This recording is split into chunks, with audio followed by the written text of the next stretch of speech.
this subject, at least what we're talking about today, it's my bread and butter. This is what I love to talk about. I do have a PhD in this very area. So this is really where what I have been doing.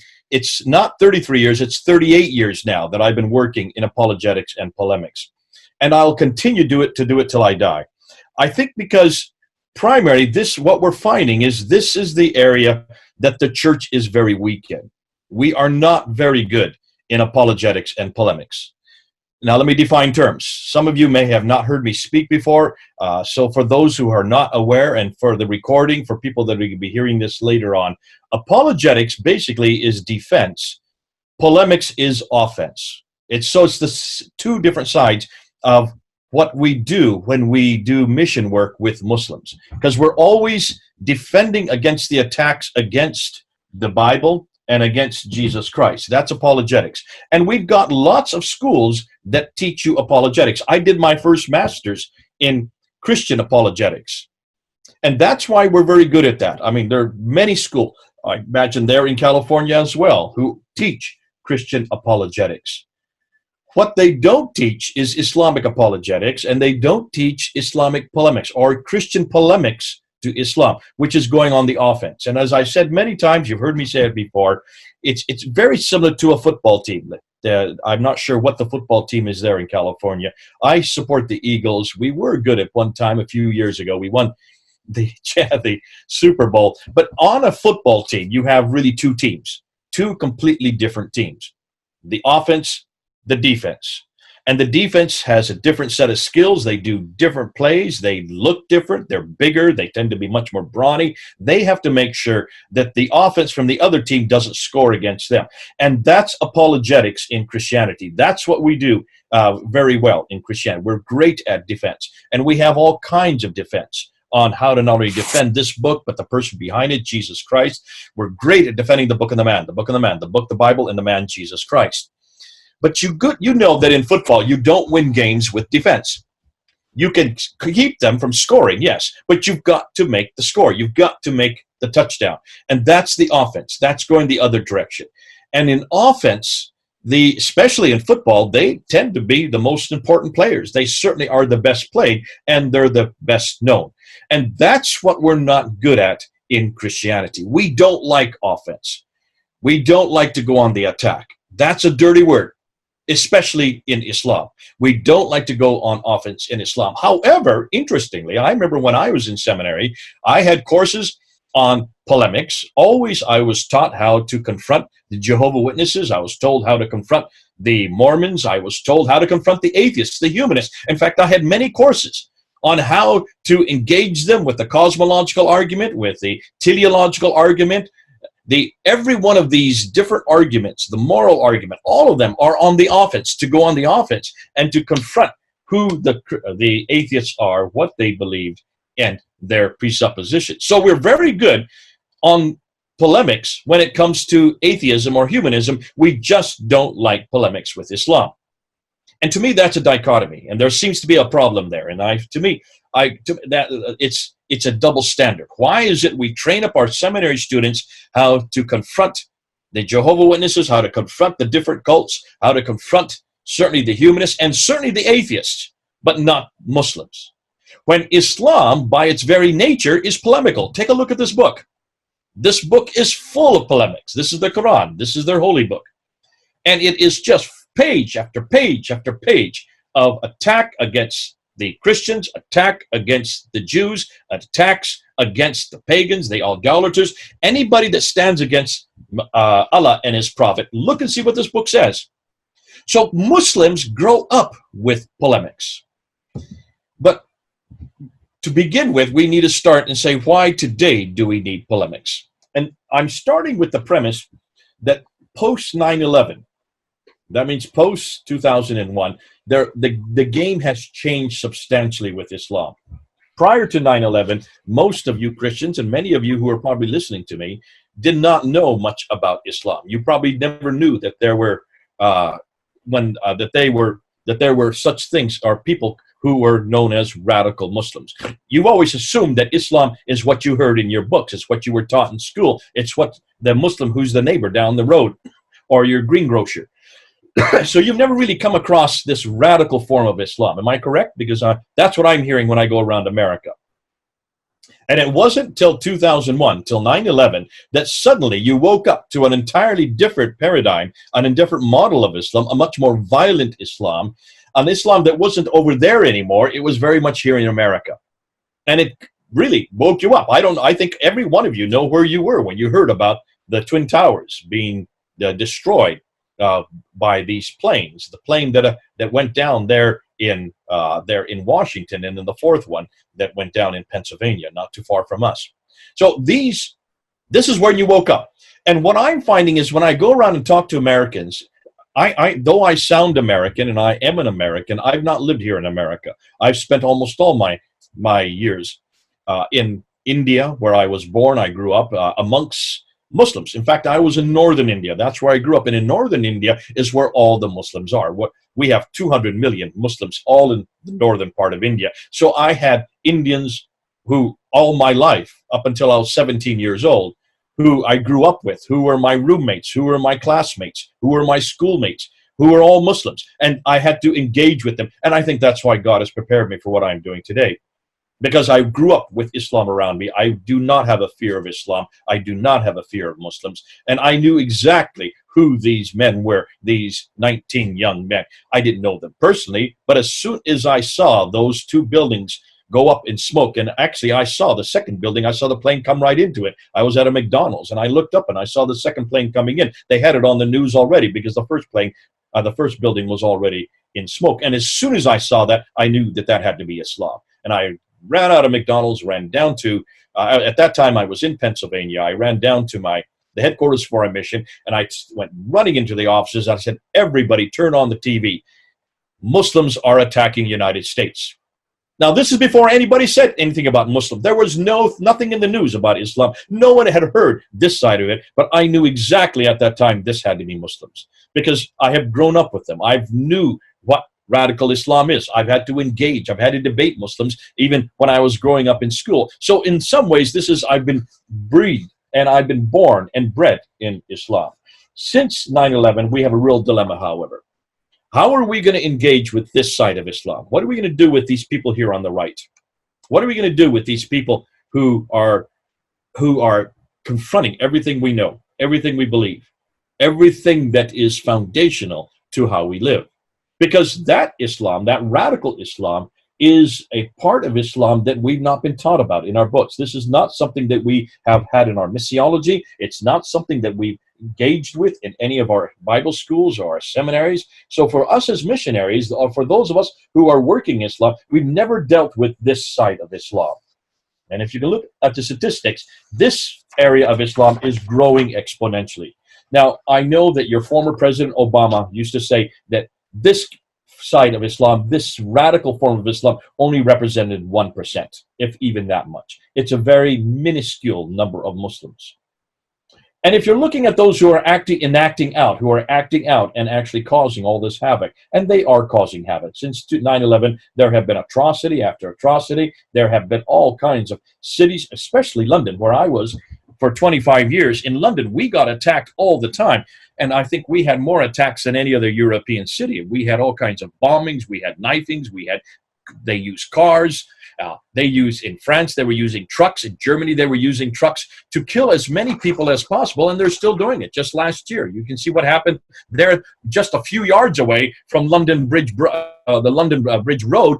Just a few yards away, 2 more people were killed with a knife attack from one of the fellows who had been in prison to be renovated. He was supposedly a model prisoner, and yet he took out his knife and killed the very man who invited him to that meeting, just a few yards away from where other people had been killed 2 years earlier. It's interesting that this seems to be coming around because the same problem is coming up in the media. I hear it amongst the politician. I'm hearing it amongst certainly an awful lot of the people in missions, and that is this radical Islam is something that we don't understand, but there is a solution to it. Now, there are 2 suppositions in the church to deal with this more radical form of Islam. Most people would agree that this radical Islam only represents 1%. How many of you agree that radical Islam represents 1%? Just raise your hand so I can see. I have you on gallery view so I can see. None of you are raising your hand. Okay, so you don't agree with this statistic then. All right, well, I'm talking to the converted, I think, because a lot of times when I go to churches, at least I see about a tenth of the or people in the church would raise their hand. And I love it when they raise their hand, because I love to go and ask them what and how they would define radical Islam. So there are two suppositions in the church. One is that radical Islam, this group of Muslims that are causing this problem all over the world, that are in our news, and they're coming up all the time, and this group is a new phenomenon. These are something that's only been around since 1948, since the creation of Israel. It all started with the creation of Israel in 1948. Then it was exacerbated by the war there in Afghanistan in 2001, and then was even more exacerbated by the war in Iraq in 2003. And those wars still continue today. Still in Afghanistan, we still have military forces there. Exacerbated more recently with this conflict between Iran and the United States. And that therefore it is really an American problem. It is a political problem. It is not really a European problem, also maybe Britain along with America. But all the other European countries are standing back and saying, this is not our problem. This is a political problem that is basically created by American military and your stupidity there in America for your foreign policies. And because of 9/11, it's a reaction. It's an overreaction for what happened in 9/11.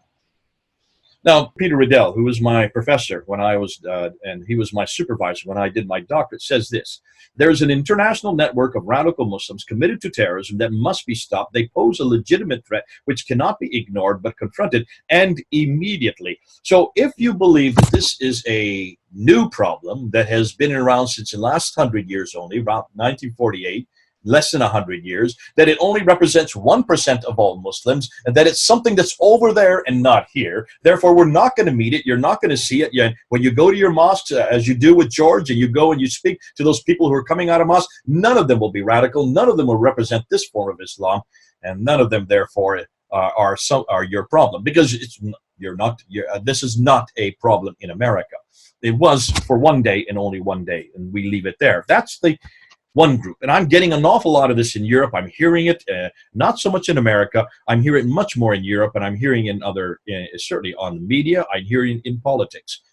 I'm hearing it certainly amongst an awful lot of young people who are coming up in the university system, that this is not real Islam. Well, that's one group. The other group I belong to, and I have a feeling that almost everybody who's listening to me belong to the second group. Because the second group starts from a totally different premise. We don't believe that this is something new. We don't believe that this was just created in 1948 because of the creation of Israel. We believe that this is something that's been there for 1,400 years. This has been there from the very beginning. And if you have any problem, just take a look at this book.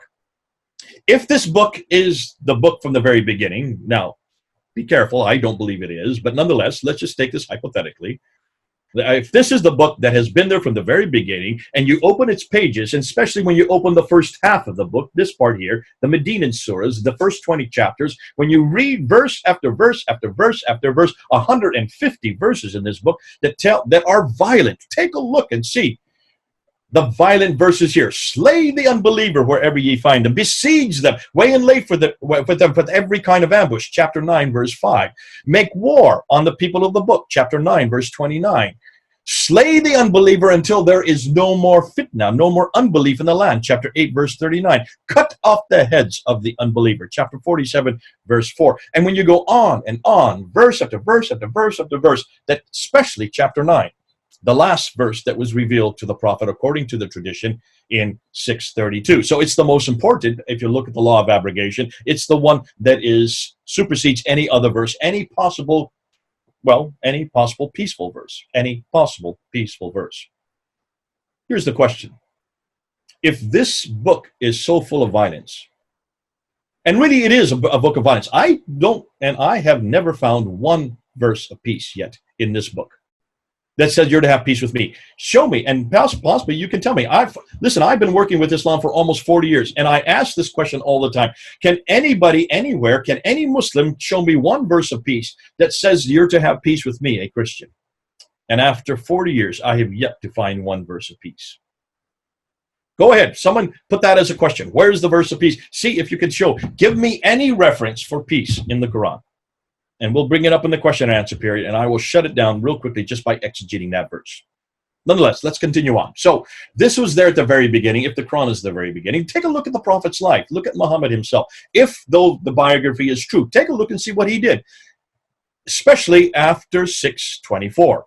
Let's start with 624. Remember, he lived in Mecca. He moved to Medina. He was there in Medina at 622. He had only been there for 2 years trying to arbitrate between the Ansar and the Jews, which didn't work. After 2 years, he created what we call the Treaty of Medina. Look at the Treaty of Medina, and you will see that it is a treaty that very much is written by him, and for his followers, the Muhajirun, who then became the Muslims. But it's very clear that after 2 years, the Jews did not accept him for a very good reason. Take a look at the first article in the Treaty of Medina, and the very first article in that treaty stipulates that he is to be an arbiter between man and God. What Jew would sign away their arbitration to God to someone who is not only a foreigner, but was not a Jew? I wouldn't sign it, would you? I would never have signed that treaty. And when you look at the signatures on that treaty, the three major Jewish tribes, the Banu Kainuka, the Banu Nadir, the Banu Qurayza family, the three major Jewish tribes there in Medina, never signed that treaty. For the same reason I wouldn't sign that treaty, and I'm sure none of you would as well. And because of that, in 624, he confronted the Banu Kainuka because they would not support him in the Battle of Badr, which he won, and he threw them out of Medina. In 625, the next year later, the Banu Nadir family refused to support him in the Battle of Uhud, which he lost, and he threw them up to Khaybar in the north. In 627, 2 years later, after the Battle of the Trenches, the Banu Qurayza family, the largest Jewish family who had been there the longest, who had the most wealth amongst the Jews there, he confronted them because they did not support him in the Battle of the Trenches. And so he then took all 800 men of that tribe and slit their throat in one afternoon, took all the women as concubines for his men and the children as slaves. Which means within 5 years of moving to Medina, and he was not from Medina, he was from Mecca, only been there as a guest for 5 years, he had eradicated all the Jews, either thrown them out or slit their throats or took them as concubines for his men and slaves for his followers. That's called genocide. There's no other word for that.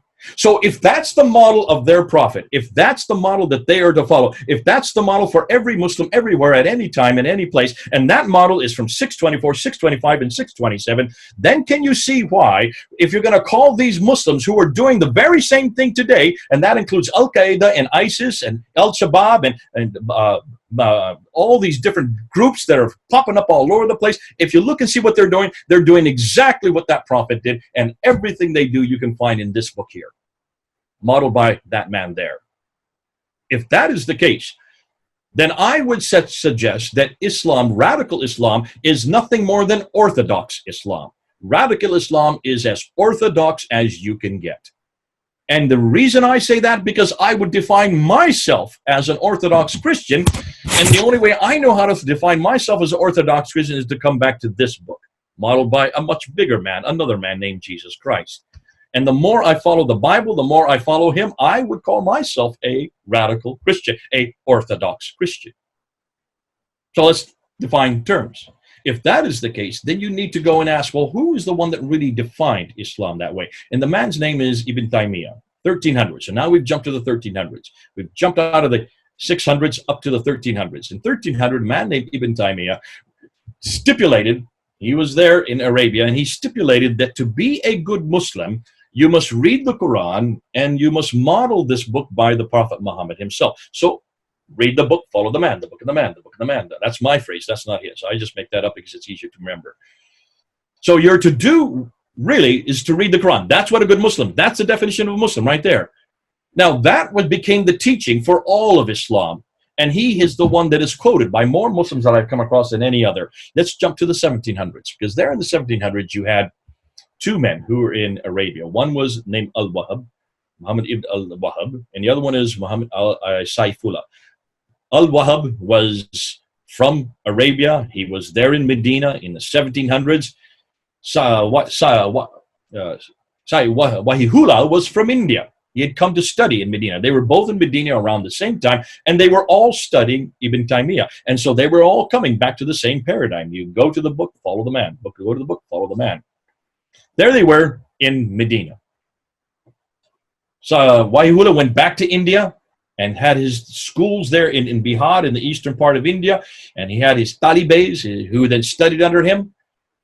But Wahhab stayed in Arabia because he was Arab, and he amalgamated himself with the Ibn Saud family. The Ibn Saud family were the strongest family in Arabia. They then eradicated all the other tribes, took over Arabia, and then they gave their name to the country, and that's why it's called Saudi Arabia again, from the Ibn Saud family. But they needed theological legitimacy. They already had the political control. They already controlled all the other tribes. They controlled the central part of Arabia, the Hijaz, but they didn't have theological endorsement, and so that's why they brought in Wahhab as their theologian. Wahhab then taught what we now know today as Wahhabism. Wahhabism is based on the man Wahhab, who got his material from Ibn Taymiyyah. Ibn Taymiyyah is from the 1300s, Wahhab is from the 1700s. Let's now jump to the 20th century.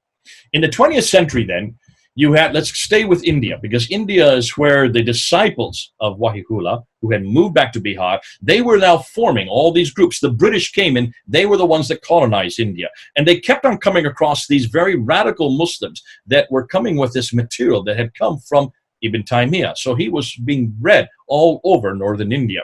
And they pushed all these radical Muslims from the east right across to the west, up into what is today Waziristan, what is today Afghanistan and Pakistan. That was all India back then. There was all one country. It's only become those three countries in 1947. So this is at the beginning of the 1800s, 1900s, coming up into the 20th century. They pushed them all up into Western India, where they are still today.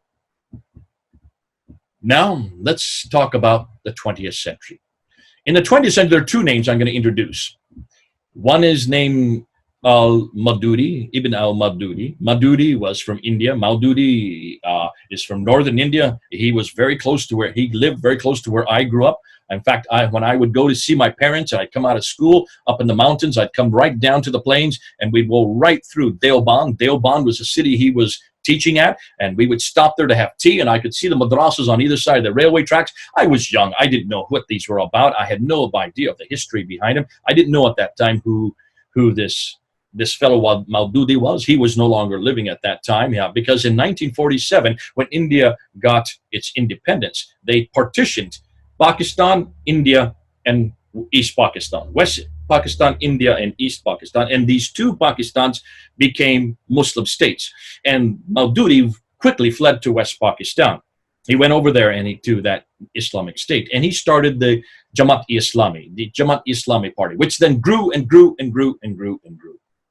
Now, the Jamaat-e-Islami party was in Pakistan. In India, meanwhile, in Delhi, another man, 1924. Look at his dates, 1924.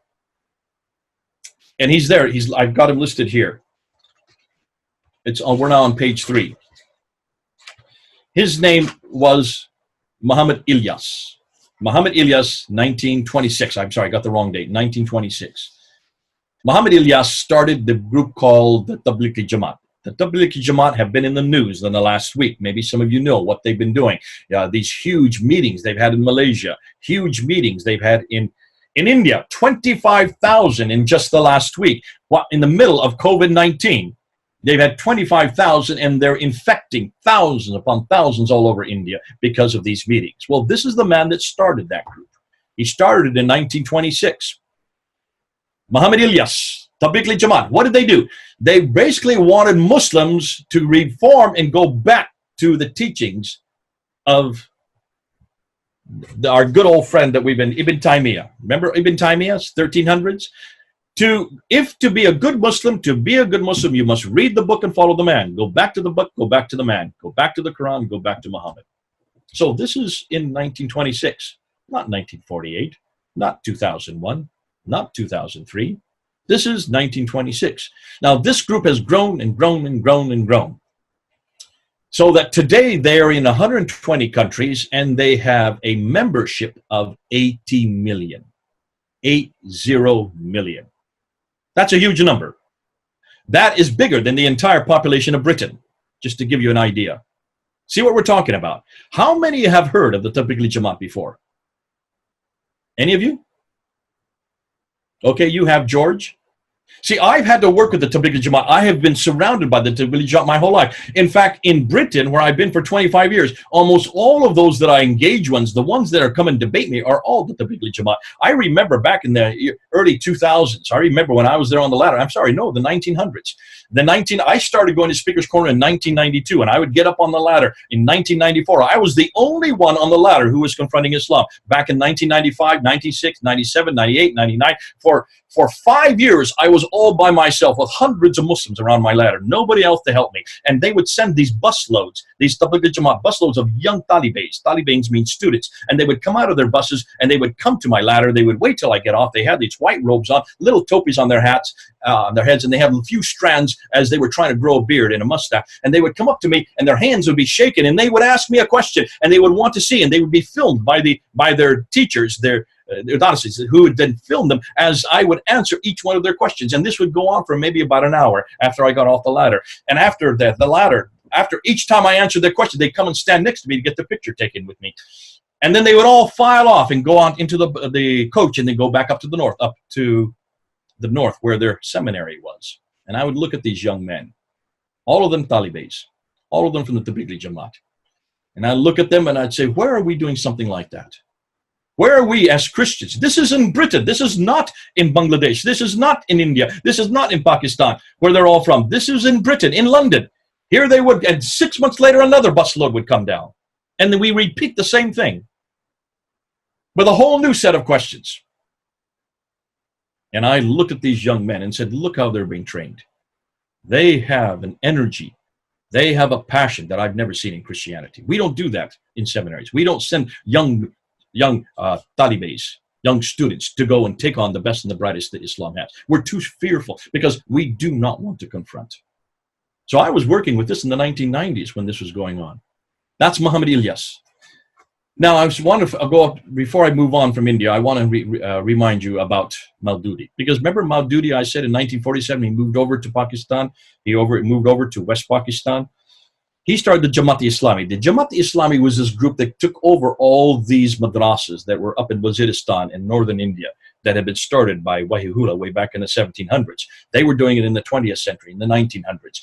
These Talibans that they were graduating every year, they were graduating 1.7 million of these Talibans. Did you hear the number? 1.7 million Talibans were being graduated from these madrasas. These are the Talibans who then became the Taliban. These are the Taliban who then moved across the border into Afghanistan and pushed out the Russians. These are the same Taliban who then invited Al-Qaeda to come and set up shop in Afghanistan. So now we're talking about the Middle East. So let's jump over to the Middle East. Let's go over to the other side of the world. Let's go over even further west to Egypt. Let's go to the 1920s. While Muhammad Ilyas was creating the Tablighi Jamaat in India, Hassan al-Banna was creating the Muslim Brotherhood there in Egypt. And Hassan al-Banna is the one, those of you who are Egyptian in the Middle East, you know who he is. He is the one that took Ibn Taymiyyah's material, filtered it through Wahhab, and then created his own theology. But it was all based on the same teachings that Ibn Taymiyyah had been teaching in the 1300s. He was teaching in the 1900s. His favorite student was Sayyid Qutb. Sayyid Qutb had memorized the Quran by the time he was 10 years old. Here's the Quran right here, about the size of our New Testament. How many of you could have memorized the New Testament by the time you were 10? So we're talking about a prodigy here. Huge prodigy, enormously capable. Well, Sayyid Qutb became so dangerous to the Abdel Nasser government that in 1948, he was in Colorado getting a master's degree, and 1948 was when his adopted father, the man who really brought him up and trained him, Hassan al-Banna, was executed by Abdel Nasser. 1948 was also when Israel got its independence, became a nation. He came back to Egypt disillusioned with Pan-Arabism, which is the the philosophy of Abdel Nasser.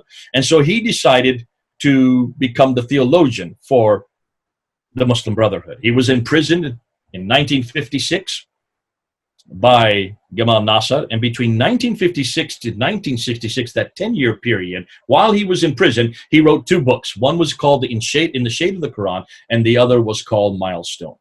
Now take a look at those books. What he did with the Shade of the Quran is he took the Quran and he went verse by verse by verse exegeting it, using and applying it to modern day, showing how every verse can be applied to the modern day. That is the textbook that I have been found. It's been translated to every major language. All of the men and women that I've had to engage with for the last 25 years know about the Shade of the Quran. They use it, they apply it, they take it. And that's why if you want to understand radical Islam, you're going to have to read In the Shade of the Quran. You're going to have to read Sayyid Qutb. Now, his favorite student was Ayman Zawahiri. Ayman Zawahiri was also Egyptian. Ayman Zawahiri was also put in prison. He then was allowed to leave prison. He left prison and he bumped into a very wealthy playboy called Osama bin Laden. Osama bin Laden didn't know much theology. He was not well-versed, was not well-trained, but he had a huge load of money because he belonged to the bin Laden family, which are the ones that build most of the large buildings that you see all over the Middle East. All these skyscrapers built by the bin Laden family. So he was a multimillionaire, a playboy, used to have long hair, used to wear bell-bottom trousers, did not know his theology, did not know Islam very well, but he became good friends with Ayman Zawahiri. And the two of them joined forces and started Al-Qaeda. Look at the word Al-Qaeda. Now, those of you who are Arabic speaking, George, that means the base. Am I correct? The base, the foundations. Basically, that's what radical means. Radical means, a radical number means the base number, the foundational number. They call it the base because they wanted to go back to the base. They wanted to do the same thing that the Tabligh Jamaat were doing in India, that Hassan al-Banna did before them, that Sayyid Qutb did after Hassan al-Banna. Their teachers were all telling them, go back to the base, go back to the foundation, go back to the book. Modeled by the man, the book of the man, the book of the man. So there's nothing new that Ayman Zawahiri was teaching Osama bin Laden. Now, they were finally thrown out of Sudan and they've made their way over to Afghanistan, invited by the Jamaat-e-Islami, who are now the Taliban. And that's when you all came into the story, because it was the Taliban that attacked those two buildings in New York, the one building in Pentagon there in Washington, D.C., and another plane was brought down in Pennsylvania. And in 2001, this group that had got its backgrounds and all of its teaching from men like Ayman Zawahiri and also men like Osama bin Laden, who had got their teaching from Sayyid Qutb, who got his teaching from Hassan al-Banna, who got his teaching from Al-Wahhab, who got his teaching from Ibn Taymiyyah. This has been around since the 1300s. This is not new, folks. Are you following me? This has been around enormously. Now we jump to ISIS. ISIS, who then is the one that's the most recent. Take a look at who led ISIS until he was finally killed last year. Al-Baghdadi. Take a look at Al-Baghdadi. Al-Baghdadi has a PhD, has a doctorate in theology and history, Islamic PhD in Islamic theology and Islamic history. This is no floozy. He knows exactly what he's talked about. He was then trained up in the tactics by Zarqawi, who was the man in Iraq and Syria from Al-Qaeda, who had been trained up by also Ayman Zawahiri. They all come from the same stable. They're all teaching the same thing. They're all following the same book. This book, modeled by that man. This book, modeled by that man. There's the historical study. So what are the solutions? What are you going to do with ISIS, Al-Qaeda, Boko Haram, Al-Shabaab, Ayman Zawahiri, and these other teachings, and all these great men? Because Ayman Zawahiri is still out there. He has not been captured. $22 million booty on his head. Osama bin Laden has been captured, but he's not the dangerous man. Much more dangerous is Ayman Zawahiri. What are you going to do with stopping this kind of Islam? Where are you going to go? Well, the government has a number of solutions. These are the kind of solutions I hear whenever I ask this question. One solution is eradicate it. Use the military, destroy it. And that's why People love what America has done. They've destroyed ISIS. They've destroyed Al Qaeda. Well, we still haven't quite got it. We still haven't solved the problem, but that will help. So therefore, the best way to eradicate radical Islam is to destroy it militarily with bombs, bullets, and cruise missiles. Another government solution that we're hearing is to ban it. Don't give it any voice. Make sure that they don't have any spokesman and anybody that comes around that actually speaks about them or defends them. The moderates would say, well, I hear this all the time from moderate Muslims. Rather than listen to these men, why don't we redefine it? Let's sanitize it. Let's make it politically correct. Let's try to show that these verses in the Quran only are a reference to the 7th century. Let's don't talk about jihad that's military. Let's talk about jihad in our hearts. Let's redefine the term. That's moderate Islam. Then you have almost everybody else says, why don't we just reform it? Islam needs its reformation. We've had our reformation, therefore we need to bring Islam to its reformation. But people don't realize what our reformation was all about. What was Martin Luther doing when he was nailing up those 95 theses on Wittenberg door? What do you think those 95 theses were all about? Sola Scriptura, come back to this book. That's what our reformation did, is to bring us back to the book and the man, the book and the man, the book and the man. So if you want to reform Islam, I would suggest Islam's already had its reformation. His name is Ibn Taymiyyah. And he was 200 years before Martin Luther. He was saying things 200 years before Martin Luther said it. Ibn Taymiyyah was saying it. Islam is way ahead of us when it comes to reformation. And that reformation is being played out on our television sets. It's being played out all over the world. When you take a look and see, in every case, look and see when anytime ISIS did any atrocity, take a look and see if every one of those atrocities cannot be found in this book. Everything that they did. You can ask me afterwards, what are the things they did? And I will show you verse by verse by verse that supports what they said. They're doing the same thing that I would do, the same thing that Martin Luther did, the same thing that we demand all of our preachers to do as the Protestant Reformation. We are protesters against the fact that the Catholic Church did not read the book anymore. They were going to other scriptures. They were going to other texts. They were going to the book of Tobit. They were going to anything but the Bible. And that's why I say you've got to come back to the Bible. So if you want about Reformation, Islam's already had it. And basically, it is radical Islam, Orthodox Islam, that is symptomatic of that Reformation. The media and the church and the most missiologists I come across just say, ignore it, don't worry about it. They only 1%. Only 1%. And then another group, the Insider Movement, says, hey, let's just join it. Let's just become Muslims. Let's all become part of Islam.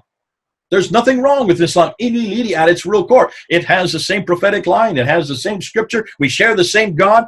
And therefore, we have no real problem with Muhammad if you just take out those later period. If you just go to the Muhammad of Mecca, we can accept him as a prophet. And then the last group is the group I belong to, which are basically confronted. Why? Because Islam is an ideology based on a book and a man. And you cannot destroy an ideology with bombs, bullets, and cruise missiles. That won't work. You can't redefine it unless you actually go and try to misappropriate it and eisegete the text.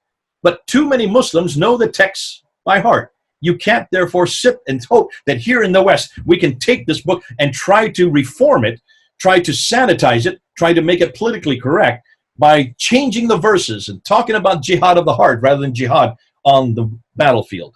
You can't do that unless you live in America or live in Europe and have no access to mosques or to other Muslims. Any more than you can do that with the Bible. We won't accept it. No, neither will Muslims. Ideological movements based on Scripture are probably the most difficult to confront. How do I know that? I'm a Christian. Take a look at our history. For 2,000 years, they tried to confront the Christianity. And for 2,000 years, we've always stuck strictly to the Bible. This has been our greatest protection. For Muslims, they understand it even better than me. They take a literalistic approach to their scripture. And that's why, knowing that, why do we think that we can somehow reform that? Now, historically, and now we're on page number 3. I want to go a little faster because I see I'm going to run out of time. So let's try to zip it up real quickly. The two missiological methods to deal with radical Islam are really the irenic approach and the confrontational model. The irenic approach is basically any approach that starts from the premise that you need to use irene. Irene means peace. Come to Islam through peace. And this would be friendship evangelism. This would be called the grace method. There are many names put to this. But this whole premise is do not confront Islam and certainly do not confront the Quran and do not confront Muhammad. Stay away from those two things. come alongside and just make friends with Muslims, and don't even open up the Bible to begin with, because that would be too confrontational. Don't talk about any of these hot topics like the Son of God issue.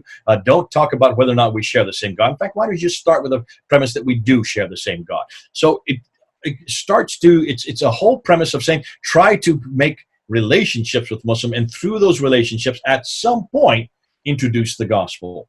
Now, a lot of that's really the only thing that we teach here in America. It's the only thing we teach in Britain. It's the only thing that I've ever had in all my schools, and that's the Iranic approach. I've never, as I said earlier, I've never heard of anything about confronting Islam. I don't know of any professor or any book that was written when I was going through seminary and I was going through Bible school that even broached those kind of subjects. So that's really the only paradigm we have. The difficulty with that is, how are you going to solve this? Well, they would say the best way to solve it is don't worry about radical Islam. Let the government solve it. This is a geopolitical problem. It needs geopolitical solutions. We are not part of the government. We cannot bring about those solutions. So let Trump take care of that. Let Boris Johnson take care of that. Let the politicians take care of it, because they're much more ideally suited to, because they have the military. Let's use our bombs, bullets, cruisers. Listen, we've got 10 aircraft carriers. Let the aircraft carriers go and just bomb them out of existence. Now, I'm being simplistic, I know, but you see what I'm getting at. And that's this idea that it's not a church problem. Our church, those of us who are missionaries, we need to address Islam with a repentant spirit. And the best thing we can do is to get into interfaith dialogues and refrain at any cost from debates. Do not debate, just have dialogues. So that's the one solution. I don't belong to that solution, though I have used every one of those. I have certainly tried the Iranical method. I was also an insider. I was one of the first insiders back in the 1980s, before it was even called insider. It was called the contextual approach. And I remember going to Senegal and West Africa, and I took on an Islamic name. I was called Yusuf Khan. My wife was called Nafisatu Khan. Our son was called Sher Khan. We were the Khan family. We moved into a Muslim neighborhood. We looked like them. I had a beard way down to here. Boy, I looked fierce. I was as radical looking as you could get. You can see pictures of me, and you won't even recognize me. I went to the mosque. I did prayers with the Muslims. I did the Ramadan fast with them. I did everything I could to be as contextual as I could, thinking that this is what God called me to do. I learned all this at Fuller Seminary. It's called the contextual approach. Then I suddenly, about 4 or 5 months into all doing this, the Marabu, who is the imam at the time, came and slapped me on the back and says, Mr. Khan, we're so glad to see you become a Muslim. And I said, what? I'm not become a Muslim. I asked permission for you to come to the mosque here and to pray to Jesus Christ. You said you gave me all kinds of permission to do that. He said, oh, no, Mr. Smith. I'm sorry, Mr. Khan. I was Khan, not Smith. Mr. Khan, if you are wearing a grand boubou, which is only what Muslims wear in Senegal, the Catholics don't wear grand boubous, the atheists don't wear grand boubous, none of the other religionists wear grand boubous. Only Muslims are permitted to wear grand boubous. If you come to the mosque and pray 5 times a day, if you do the Ramadan fast like we've seen you do, and you take on Islamic dress, and you take on Islamic terms, and you take on Islamic names, you're a Muslim. And I realized that the message I was giving was not the message he was hearing. And I was imposing on Islamic forms what a Christian meaning. And I could not do that. Muslims already create their forms, and they put their own meanings onto their forms. And I had to take off those clothes. I had to change into these pajama clothes called anangas. Boy, they were boring, and they were not at all. They were not at all conducive. And I had to change my whole paradigm. I had to stop going to the mosque. I had to stop doing the Islamic prayers. I had to stop doing the Islamic fast. And I had to start acting like a Christian. I had to even tell them, I am a Christian. I have never become a Muslim. And they looked at me and they thought I was deceitful. I came across as deceitful. Because I assumed that I could be all things to all men, without realizing that Islam defines itself by what it wears. It defines itself by what it does. It defines itself by what it names. It defines itself by one book modeled by one man. And if you start modeling yourself by that man, you better be a Muslim, at least in Senegal. You better start looking like a Muslim, at least in Senegal. Because I want to be careful here, because there are some places where you can go where, like, you can do this. If you go to Iran and you get off the airplane, you women will have to wear a headscarf whether you like it or not. They give it to you at the airport. There are some countries that do not have the same meaning for those forms like they do in Senegal. But here in the West, if you're here in America, you start wearing a hijab, you women, you better be a Muslim if you're wearing that hijab, because if Muslims come up to you and find out why you're not wearing that hijab, and you say, well, I'm doing this to contextualize, to be like you, they will feel offended. Many of them will be offended. So be careful. That's a whole nother talk for another time. So I had to move over to the confrontational model. I had to we started showing the Jesus film, and we started putting a boutique together, and we had Muslims come in, then we would engage with debates in style. It was the first time it had ever been done in Senegal, and we started a church in our front room, and we had about 60 converts within a year, all using the confrontational method. We started, I think, the first church there in Wolof, the kind of language we had to use. So confrontation theology is something that's new to the church. Our premise, the premise we start with, I'm on page 4, violence is not an aberration in Islam, nor is it recent from the 19th century. It has always been used, not only in the Quran, but by Muhammad himself, and right down for the last 1400 years. Now, if you have the handout, could you look at page 4? I want you to look at something I've just put in there. Take a look at that questionnaire that just came out last week. Because people have always said, well, yes, does polemics ever work? Can you show me any example of where polemics works? I wanted to show you that questionnaire that was put out by Muhammad Hijab. I think Eric talked about Muhammad Hijab. Muhammad Hijab is very well known all over the internet. He has a following of 250,000 who are subscribing to his channel. I know Muhammad Hijab. We're good friends. If you look at many of the videos that I had on the ladder in 2016, 2017, he is there in all the videos. He's always in the background. He's always trying to take me on. We did about 2 or 3 debates. Eric, you looked at one of the debates that he did with me, where he's sitting there trying to be a muscle man. I mean, the guy is very engaging. He stands about 6'7". So when I'm on a ladder, he doesn't need to be on the ladder. We're on the same eye length. But he put out this questionnaire just this last week. And I want to read it. It was actually a questionnaire to other Muslims. We got a hold of it. I don't think he would like the fact that we got a hold of it. But it says the answers to these questions are obviously anonymous, so please answer as truthfully as possible. If you are a Muslim, what causes you to doubt your religion the most from the following options? And he gives 4 options. Number 1, the moral arguments against Islam. Number 2, the scientific arguments against Islam. Number 3, arguments for the truth of another religion. And number 4, the weakness of Islamic civilization. You notice that 3 of them are polemics and 1 of them is apologetics. Have you noticed that? So arguments against, the moral argument would be a polemic against Islam, looking at the morality of Muhammad, looking at the moral difficulty with what they do with violence, looking at the problem with women in Islam. Those are all the moral arguments. Scientific arguments, looking at all the scientific problems in the Quran. Only in the Quran. Weakness of Islamic civilization, look and see what we call the relevancy. How relevant is Islam? Let's look how well they're doing around the world. We call it the current affairs, not the current affairs, the cultural index argument.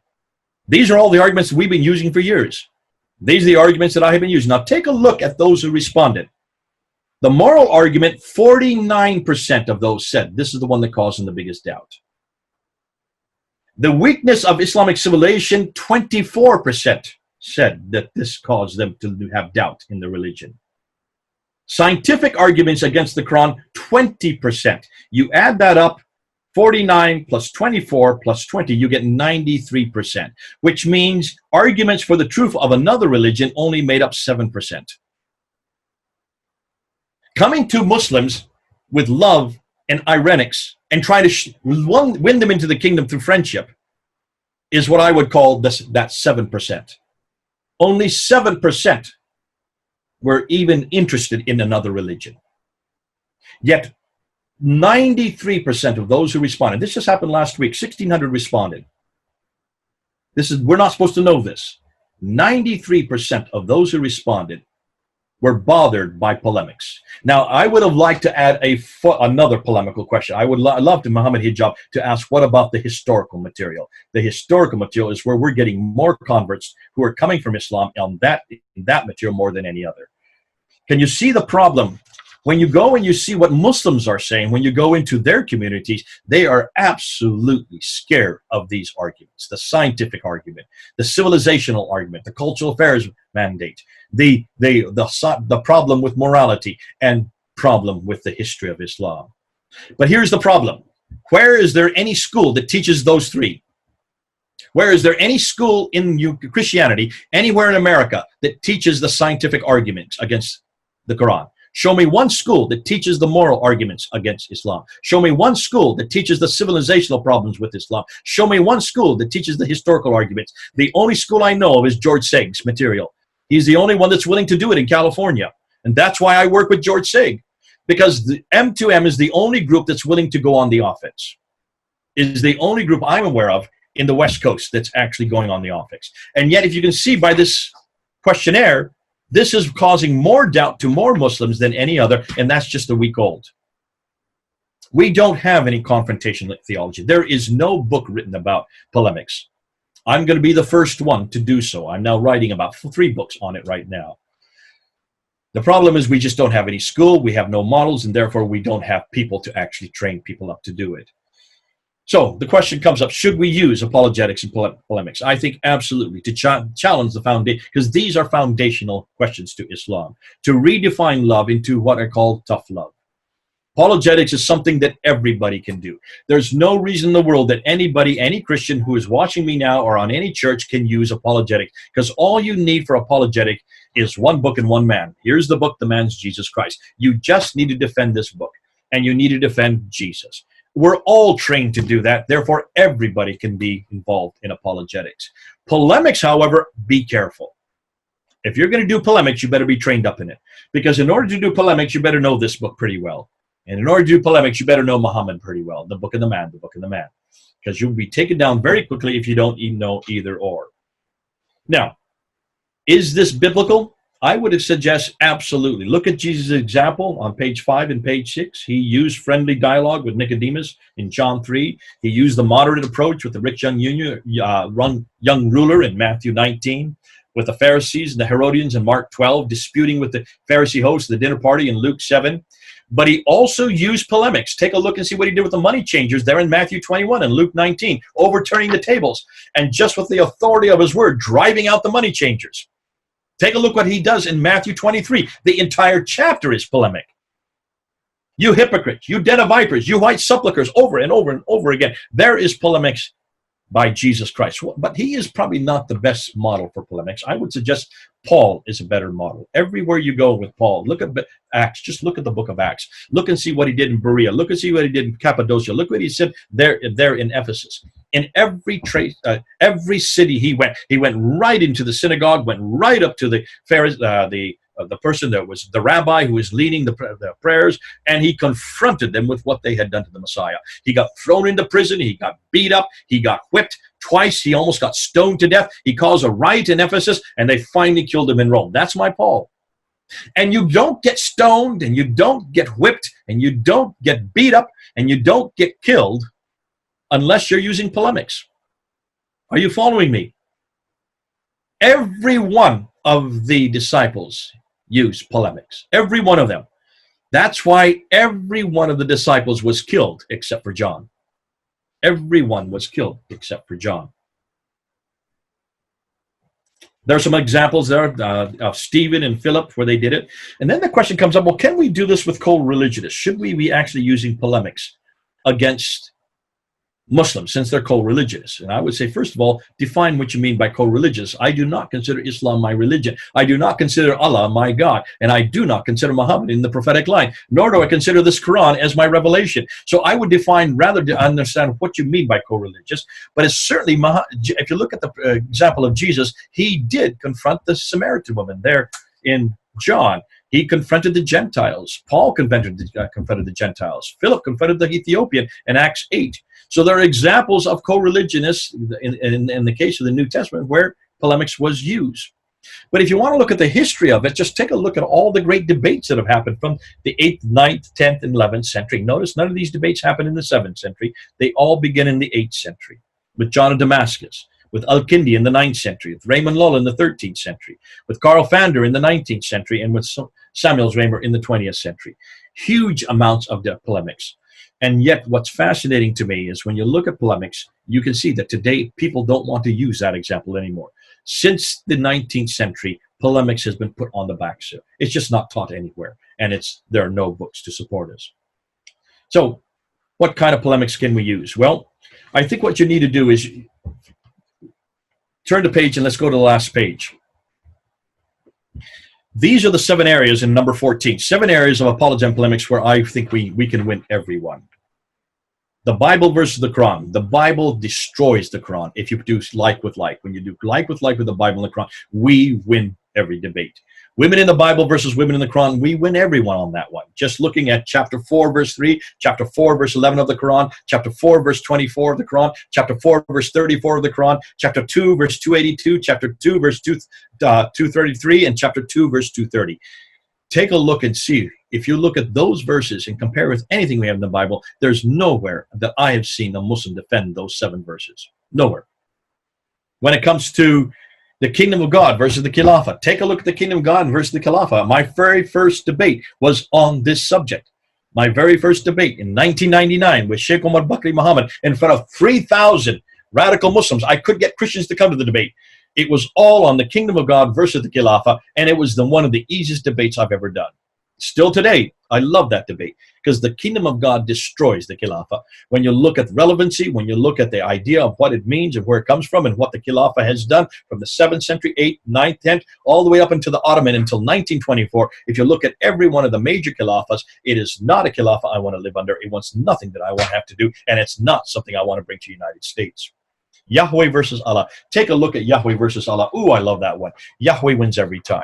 When you look at Allah in the Quran, this is not a God I want to follow. This God is deceitful. This God is unable to enter time and space. This God cannot even have a relationship with me. My God comes down to earth anytime he wants. He can have a relationship with me. My God dies for me. What did that God do? What has that God done for me? Not a thing. Yahweh wins every time. Looking at Jesus and Isa, I don't want anything to do with this Isa because the Isa of the Quran does not get up on the cross, spends all his time as a child doing these miracles, and in his time as an adult denying his divinity. And he won't even die on the cross. Lets another die in his place. That's not my Jesus. Come on home. My Jesus is named Yeshua. His name not even Isa. His name is Yeshua. Peace and violence. If you want peace, you better come back to this book. If you want violence, stay with this book. You cannot find peace in this book. The violence you find in this book, we could explain because it was for that time and that place, but we go to Matthew 5, verse 17, where Jesus says, I've not come to destroy the law, I've come to fulfill it. Now he says, in verse 43 of chapter 5, you have heard it say to love your friends and hate your enemies. Now I say to love your enemies. Ooh, what a Jesus. What a paradigm for today. What a model for today. The relevancy of Christianity and the irrelevancy of Islam. Just take a look, everything that I've said, and take a look and see where Islam is going. And look and see, if we're going to engage with Islam, we're going to have to engage at the relevancy level. And I can't see anything about Islam that I want for today. Because if that Islam is modeled on this book and modeled on Muhammad, I want nothing to do with it. Whereas everything we've said tonight, if you come back to Jesus Christ, and you come back to with what he said and what he did, folks, he's the model for today. He's the answer today. And he is the only antidote that Muslims need. Now, I'm going to end with 2 Corinthians 10, 3-5, because these are the weapons we need to use. For though we live in the world, we do not wage war as the world does. This is what Paul's saying.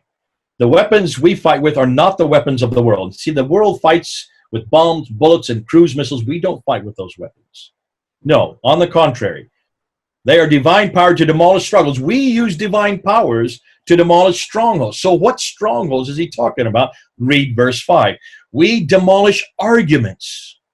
It's the arguments we demolish. And every pretension that sets itself up against the knowledge of God, we take every one of those arguments against God. We take them captive, every thought, and make it obedient to Jesus Christ. There's my answer. Arguments is what we use. Now, I'm a pacifist, I know, so I have a pacifist tendency. We cannot destroy the ideology of Islam just by simply loving them into the kingdom. You cannot destroy the ideology based on a book that's been around for 1,300 years. You notice I'm not saying 1400s, based on a man who I'm not even sure did anything of what he said and did. Nonetheless, they believe he does, and he is their model, and this book is their authority.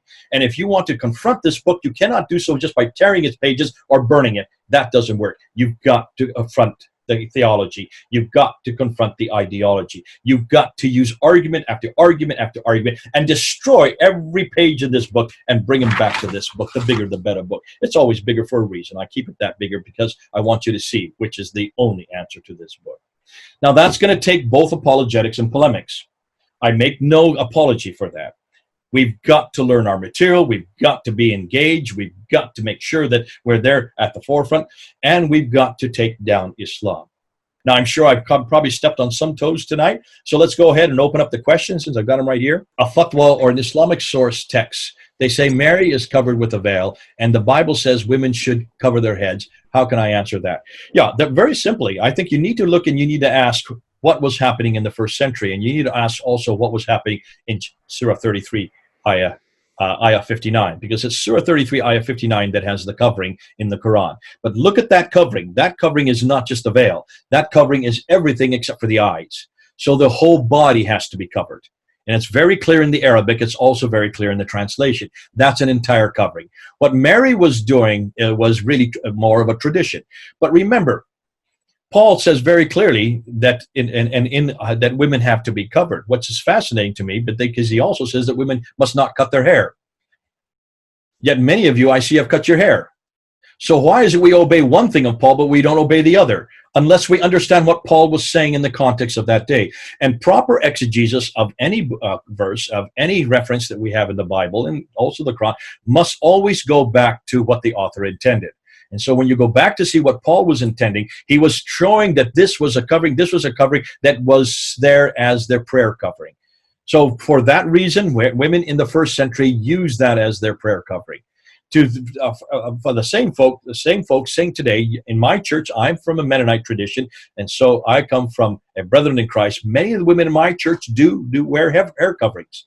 Others don't. When I go and teach in some of my churches or pray, my wife, Judy, when she comes with me, they give her a prayer covering before she goes on. She has no problem wearing it. I don't have any difficulty for my wife wearing hair coverings, but I don't demand it of her because I know that that is something for that time in that place and for that environment. It is, Paul says this often. He says, this is what I would, he says about he would prefer people would not get married because he's not married, because then you can just devote yourself to Christ. So he was saying that of his own volition. In many respects, he was also taking the cultural practices of that day. Look what he does in Philemon by sending the slave back. He sends a slave back to Onesimus, saying to him, your proper place is a slave under your master, because that's the ordinances for first century Judaism. But then look and see what he says in verse 16. No longer are you master to slave, you are now brothers in Christ. So he redefines the relationship to brothers in Christ, though the function of slavery still existed. Paul had to do that because he's living in the first century environment. But as far as Muslims are concerned, I would suggest that for a Muslim, they have no other category, because what it says in the Quran is for all times and all places. You cannot say that that's good for the 7th century, but not good for today. No Muslim would ever do that, because the Quran was only written, according to them, in a period of 22 years. The Bible was written in a period of 1,500 years, which meant through many cultures. And that's why what we say in the Old Testament, we don't say in the New Testament. We don't follow the dictates of the Mosaic Law. Sorry, I got the wrong book now. We don't follow the dictates of the Mosaic Law. We follow what Jesus said and did, and that's why he's our paradigm. In the same token, Muslims can't do that. That's the difficulty, because they have two things going against them. When you do exegesis of the Quran, you've got to realize that this book is for all times. However, it does have a law of abrogation built into it. In chapter 2, verse 106, and chapter 16, verse 101, which stipulates that which we give something better. So that which comes later is the better revelation. If that is the case, then when you split the Quran in half, this is Medinan, this is Meccan. If comes later, this comes first, then everything here abrogates that which comes there, which is really problematic for a Muslim, because everything in Medinan is where the problems are. This is where all the violence is. Not here, but here. And this is where all the difficulties with women are. Here, not here. So if you're going to use that category, which every radical Muslim, Orthodox Muslim use, you've got to go from Medina as the authoritative text for today and every day, Meccan would be only for the 7th century. Are you following the logic there, Karen? That's why this abrogates that. That puts Islam on a real irrelevant track, because that means all the violence that we see, all the things about beating your wives, about living, that your wife is your tilt, that you can go and marital rape your wife at any time, all that's in the Medina, not in the Meccan. So this is authoritative. It eradicates all the good that they see in the Meccan. Greg says, hi, Jay. The Muslim would point you to Surah 256 as a peaceful surah between Muslims and Jews. Yeah, that's a really good one, Greg. In fact, let me go to the 3. There are only 3 verses that Muslims go to, and that's the first one right there. I was in the House of Lords one day. We were there trying to shut down these Islamic courts. There are about 80 Islamic courts now in Britain. By the way, this is not beer. This is just iced tea. And so here we were in the House of Lords, and I was there with Baroness Cox. And we were trying to shut down. I was there with Douglas Murray. If any of you know the great debater Douglas Murray, we were working together as a team. He's an atheist. I was a Christian. And at this time, Lord Ahmed, the senior lord, comes into the room, into the chambers, sets down some books, turns towards us, and he says, why is it you're having problem with Islamic courts? For there is no compulsion in religion. So Douglas Murray leaned over and said to me, Jay, do you know where that's found? I said, yeah, I do. He says, why don't you confront him on that? I said, okay. So I raised my hand and I said, Lord Ahmed, do you know where that verse is found? And he says, no, I'm not a theologian. I said, well, then why are you quoting it? He said, because it's very true that there's no compulsion in religion. I said, if you're going to say that, it's found in chapter 2, verse 256. Have you read the whole verse? Have you read the next verse that follows it? Because in chapter 2, verse 256, it does say, for there is no compulsion in religion. If you continue on, look at the context, what it's referring to. This has nothing to do with me. It's nothing to do with Christians or Jews or any pagans. It's to do with you, a Muslim. And what does it say after that? He who does not follow his God or his prophet, great shall be their place in hell, for they shall be in hellfire. Now tell me if there's no compulsion. That is full of compulsion. So you can't use that verse internally, and you certainly cannot use it against us. So then he says, yes, but somewhere in the Quran it says, if you're being attacked, defend yourself, but don't go beyond the limits. So we're not to kill anybody. We're not to go beyond the limits. I said, do you know where that's found? He says, no, I'm not a theologian. I said, no, why do you keep quoting these verses if you don't know where that's found? That's found in chapter 2, verse 190. I said, why don't you go to that verse? I've got it right here. Let me read it for you and read the next verse that follows it. Because it says, what? Do not go beyond the limits. So I'd like to know what limits they're not to go beyond. The very next verse says, and slay them wherever ye find them. Which means you've killed me. So what limits can you go beyond now that I'm dead? So then he said, well, yes, but there is a place where it says, he who takes the blood of one, it's if he takes the blood of all. But he who saves the blood of one, it's if he saves the blood of all. And I said, you probably don't know where that is either, do you? That's in chapter 5, verse 32. And I said, did you look at the beginning of that verse? O children of Israel, he who takes the blood is if he takes the blood of all. He who saves the blood is if he saves the blood of all. This has nothing to do with you unless you're a child of Israel. Are you a child of Israel? He says, of course not. I said, well, then why are you using that verse? That is only for Jews. It was there after verse 31. It refers to the death of death of Abel by Cain. It's referring to the blood of Abel, and it's basically a blood analysis, redemption analysis on the blood of Abel from the verse that precedes it. And that's why it's talking about he who takes the blood of one, like Abel, is as if he takes the blood of all of us Jews. But he who saves the blood of one, like Abel, is as if he saves all of us Jews. That has nothing to do with you. You are not a Jew. Neither am I a Jew. The next verse, verse 33, is for you. Because verse 33 that follows it says, he who stands against or causes mischief in the land against Allah and his prophet, cut off their hands from opposite ends and crucified them. There it is, verse 33. That's the verse you should have been reading. So I showed him real quickly right there in the House of Lords that whenever you look at these, and really these are the only 3, they will also go back to Surah 106. Surah 109, sorry, right at the very end of the Quran, verse 6. Surah 109, verse 6, which says, to you your religion, to me my religion. That's all it says. That's not peaceful, and that comes right at the end of the Quran, which means it's the very beginning of the Quran, which means it's abrogated by Surah 2, ayah 106, and chapter 16, verse 101. It's abrogated by 101 verses that come after. By that time, you can see you've pretty well won the debate. And I say to them, can you there understand? I'm still waiting. I've been waiting for 40 years. Show me one verse that says you're to have peace with me. Do not use chapter 2, verse 256. Do not use chapter 2, verse 190. Do not use chapter 5, verse 32. And do not use chapter 109, verse 6. None of them are peaceful. They don't have to do with me. And if you look at the context, they're actually quite violent. Very violent, especially chapter 5, verse 33. Do you have any go-to questions you'd confront Muslims with? My favorite questions are all the historical questions. I'll tell you why. The historical questions are basically just ask them very quickly. You say that we have corrupted our Bible. You say that we don't even know who wrote the Bible. Let me ask you, who wrote this book? Who wrote the Quran? I love that one. Whenever you get into context, where sooner or later, whenever you want to talk about the Bible, they'll say, well, the Bible's been corrupted. Immediately. And because that's why you must open the Bible. Listen, anywhere I go, whenever I'm working with one, I just take these two books. That's all you need. And I say very quickly, if you want to find out if we corrupted the Bible, why don't you tell me where we've corrupted it and when we've corrupted it? Did we corrupt it before the 7th century? Did we corrupt it after the 7th century, before Muhammad, after the Muhammad? Just show me where it is. And what they will say is always before. And then I say, okay, show me in the Quran. Which show me one verse that supports what you've just said. Give me one verse that says we've corrupted our Bible. And let me give you 5 verses right now that say we haven't. In fact, let me just read them to you real quickly. Chapter 10, verse 94. Chapter 21, verse 7. It says very clearly in both those verses, O Muslims, if you have any question, go to the Tawrat and go to the Injil. That's the book of Moses and the book of Jesus. Go to them, for they are signs for you. They're there to answer your question. So why is it you're saying it's been corrupted? Why would it tell you to go to corrupted verses? Corrupted book. Chapter 4, verse 136. O ye Muslims, O ye believers, go to those scriptures God has given to you, both the Tawrat and the Injil and the Quran. So it says that the Bible is right along with the Quran as far as authority.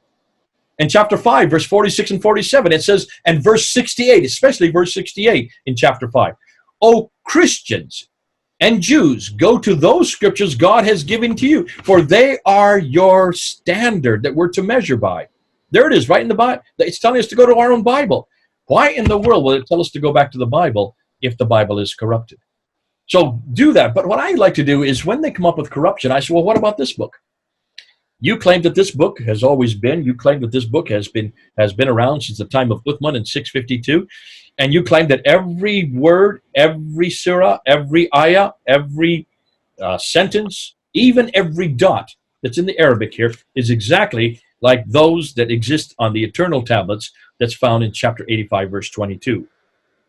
If that is so, that means you can find me a Quran that goes back to 652. Show me one Quran that goes back to 652.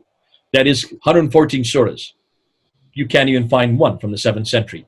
You can't find a complete Quran from the 8th century or the 9th century or the 10th century. You can't even find a complete Quran that is exactly like this book until 1924. That's the 20th century. And that was only in Cairo. That was only made canonical for Egypt in 1936 and canonical for the whole world in 1985. 1985? You're talking about 25 years ago. I'm sorry, 35 years ago. That's just 35 years. So these are kind of questions that you have all the right to do. Now, what's good about the historical questions? Whenever you confront how Islam began or confront how the Quran began, what you're doing is you're doing one of the most neutral, you're basically doing a neutral exercise. Because you're not confronting Muslims, and you're doing what has already been done to the Bible. So you have all the right to do so. What's more, you will understand these questions much better because we have what we already know as historical criticism. Historical criticism, by its definition, was only created on the Bible. So redacted criticism, source criticism, literary criticism, all these criticisms were created on the Bible, which means we can know it much quicker on how then to apply it to the Quran. So I would do that. I would also, if you're going to get into a discussion on, they'll always want to start with the Trinity. Don't get on the Trinity. You'll never get off it. So let's just say, listen, if you want to talk about the Trinity, let's just go right to the Bible, and let's see what the Bible says about the Trinity. They won't want to do that. I said, well, then let's talk about Jesus versus Isa. Let's talk about Yahweh versus Allah. Those 7 areas that I just talked about, those are great ones to get into because those are the areas where you're going to win every debate, and we're finding those are the ones that bring Muslims home to Jesus Christ. Okay, Greg, you had another question. You say Allah does not love, but the Quran says Allah loves those who love him. Show me where it says love in that verse. That is not saying. He they're the only thing that we find. And remember, when you say love, you need to define what you mean by love, because love is reciprocity. It reciprocates. It is something that goes both directions. When you look at what a Muslim does, Muslims don't love Allah, they obey Allah, they submit to Allah, like a slave does to a master. Allah is nothing more than a master. And does Allah then respond to that submission? Show me anywhere where any Muslim would ever allow or submit, or even even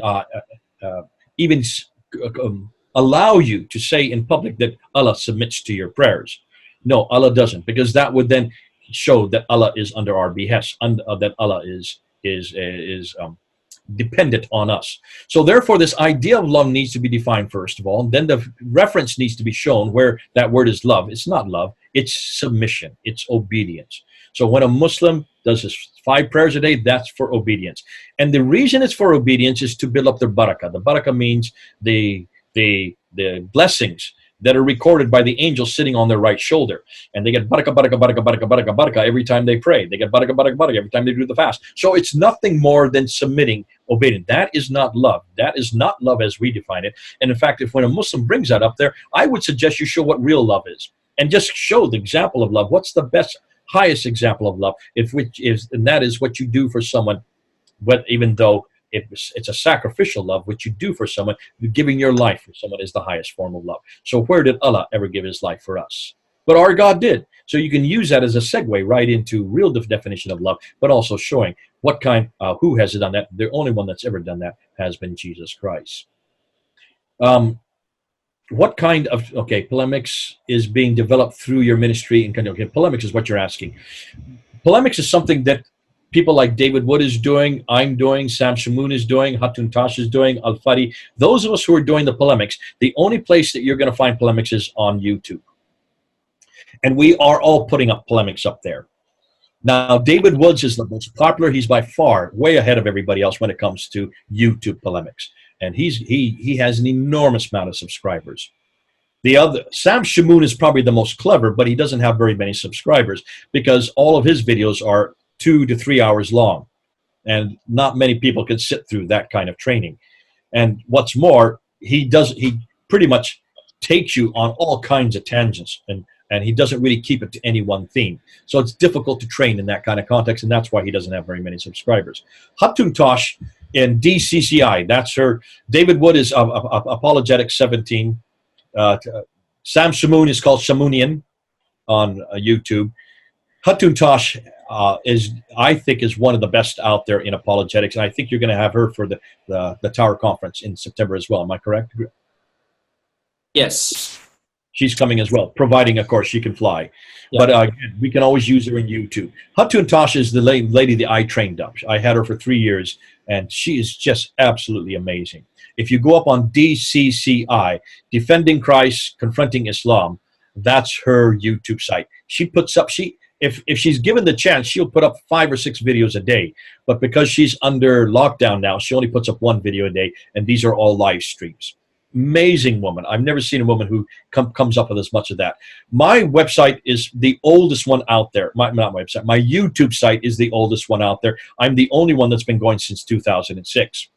Remember, YouTube was only invented in 2005. So I've been there since almost its invention. And I have about 27,000 subscribers now. Now, I put up a video every day during the lockdown. I didn't used to do that. I usually put up a new video every 3 days. But I'm putting them up every day. Tonight, I'm putting up my first video on this whole new confrontation. And this is all brand new. This is something that we've not done before. I'm basically looking at anything that is in the 7th century that is Islamic. Any reference to Islam, any reference to Muslims, any reference to Muhammad, any reference to the Quran, any reference to Mecca, those 5 things. And I'm destroying every one of them. So I'm going to try to put up a video every 2 days, taking each one of these claims. And there are many claims that Muslims have put up there because they've got to find something to support Islam. There's nothing before 691. Nothing before 691 to support Muhammad, to support Islam, to support Muslims, to support the Quran, or to support Mecca from any Arab sources. And so they have come up with inscriptions, they come up with poetry, they've come up with letters. I'm taking each one of them. This has all been researched, and I'm destroying them historically. So that's all starting tonight. And that's highly polemical. The great thing about it, it is absolutely neutral. Anybody can do what we're going to do with this, with the historical criticism. So that's all beginning. Tomorrow when you wake up, you'll see the introductory video that's up there. So there's a lot out there. There is also another site called Political Islam by, and I can't remember his name. That's a good site. There's where the training is. Now, I have just been given the name Fander. I have now controlled all of Fander. Fander UK is no more. They have now given me that name, which means I now, as of next month, I will now control the Fander website. All of our material is going up on the Fander website. P-F-A-N-D-E-R, or Fander Films, P-F-A-N-D-E-R Films is the YouTube site that I was talking about earlier. Once we do that, we're now going to start putting everything up that's polemical. So it will be almost all of it will be polemical. But it will be in areas of history. It'll be in areas of science. We'll be putting up all the material against the science of Islam, the science of the Quran. It'll be on civilizational. It'll also be on the moral argument. The very same three arguments that Muhammad Hijab has asked of what is destroying Islam, where 93% of those who responded said these are the things that give them doubt, are the areas that we zero in on. That will all be now available. We're going to start putting it up. It probably in May, in June. That will all be up there for you to use and pull down in PDF form. So hopefully those are some of the areas that you can do. We will also start the Fander course of apologetics and polemics. We probably won't be able to get that started until September or October, but nonetheless, that will all be coming through webinar, Zoom webinar, which is what we're doing right here. So we can come to you wherever you're at, there in your own house. Next question. Where were Muslims given the authority to change the order of the revelation? Do they think the eternal tablets are in the same order as the Quran they have today? Tracy, that's the million-dollar question. And Tracy, I can't even answer that, but that's a great question to ask your Muslim friends. How is it that when we look at the order, when we look at the earliest manuscripts, take a look at the 6 earliest manuscripts, the Topkapi, the Samarkand, the Ma'il, the Petropolitanus, the Huzayni, and the Sana manuscript, the 6 earliest major manuscripts, not one of them is in the same order that the other is. Not one of them is complete. Not one of them agrees with each other, and not one of them agrees complete with the Quran we have here today. So who made that decision? That's a great question to ask them. Who in the world made the decision to put in the order they have now? And who is the one that finally decided which of the diacritical marks and which of the vowelizations they were going to use in 1924? His name is Muhammad al-Huzayni al-Haddad. He comes from Al-Azhar University. One man did that. But who is this Muhammad al-Huzayni al-Haddad? And why did he use the Hafs derivation when the Hafs derivation was written by a student, was created by a student in 796? That's the late 8th century. Muhammad died in 632. Look, do your maths. Can you see the problem here? That's over 200 years later. So, I'm sorry, 100 years later, sorry. So you can see this is all questions that we need to ask. These are questions that we need to throw at Muslims. These are questions that we need to hold them accountable for, because we're finding that Muslims are coming to Christ. I just got an email on Friday. Another Afghani has given his life to Jesus Christ because of what we did with the coins. Just looking at the coins that I've been putting up 17 videos on coins.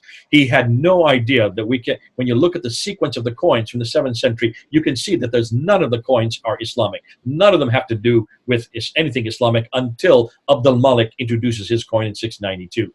So by looking at that, he realized he had to give up Islam. He has now become a Christian. He now is a brother in Christ just from that information. So that I just heard on Friday, 2 days ago. So I heard another one that just came up on Monday, a week ago, of another one, and we're getting these emails that are coming in of Muslims are coming to Christ because of this material. So we need to train you up so you hear the material, so you get to know it. What I'm going to do in the next month, I'm going to take you through the coins. By that time, I'll have the paper finished. It'll all be written up so I can give it to you. So you'll have the whole paper. You'll be the first ones to hear it. I've never taught this yet. Looking at the coins, what we're knowing are the Byzantine coins that are in the western part. Let's see, what's west for you? This side, the western part of the Arab Empire, and which are all gold solduses and copper coins, and then the silver coins over in the eastern part, the Sassanid area. We're going to look at those coins, and we're going to see how this idea of God, Allah, ilaha, evolves, and where finally Muhammad is introduced, and where finally Islam is introduced, and where finally the Quran is introduced, and where finally we're going to show you how Islam came to be formed if just by looking at the coins. No one's done this before, and the coins are brilliant because they're visible, they're visual, and they're in our hands. You can touch them, and they don't disintegrate, they don't deteriorate, and they're written by the people who are the kings, the caliphs. They're written by people like Muawiyah, who we thought was the first Umayyad caliph. Wait till you see what we find out about Muawiyah.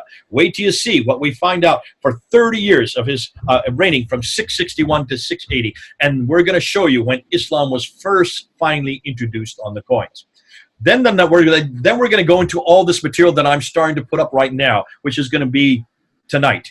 Starting tonight, all this new material on where Islam actually began and what is it we now know about 7th century Islam. We're going to show you how you can debunk it. We're going to show you how you can confront the letters of Muhammad, how you can confront the letters of Muhammad to the St. Catherine's Monastery, the letter to Heraclius. We're going to show you how all this material, and you don't even have to know it, all you need to do is show it. It's so easy because it's visual. And it's what we're finding is Muslims are coming to the Lord because of this, because they had no idea that they had no idea that everything that they're dependent on, everything that they have been told is 200 to 300 years too late.